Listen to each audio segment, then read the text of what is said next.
Ao anatin'ny lafiny fampianarana Ambody navoaka androany ny andiany faharoa tamin'ireo mpianatra mandalina ny fikirakirana ny sary azo avy amin'ny zanabolana vokatry ny fiaraha-miasa eo amin'ny Université n'Antananarivo sy ny Université an'i La Réunion ary Montpellier faharoa moa no natontosa izany.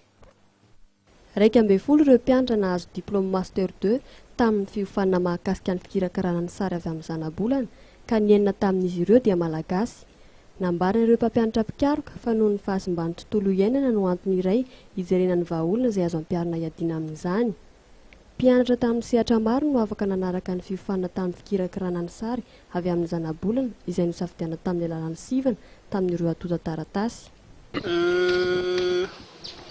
Ankehitriny zany ny ataontsika ny zavatra malaza dia hoe simba ny tontolo iainana.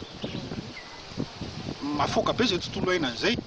Na resaka ara-boajanahary io na resaka zavatra maro samihafa ka raha vao miteny an'izay tsika simba tontolo iainana dia tokony manana zany tsika fomba anankiray ahafahana manara-maso na mampihena na tokony tady fomba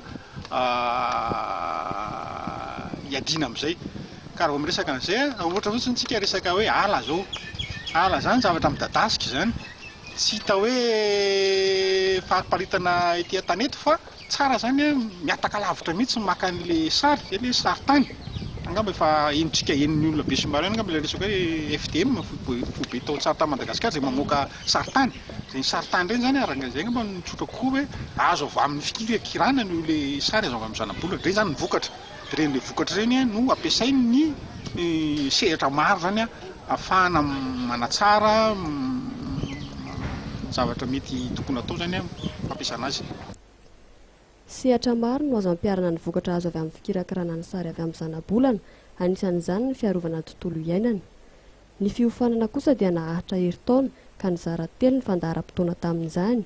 Nisy ny nanaovana ny teoria mahakasika ity sehatra ity, teo ihany koa no natanterahana izy ireo ny fampiarana ary indrindra ny voyage d'études izay notanterahana taty Afrika Atsimo.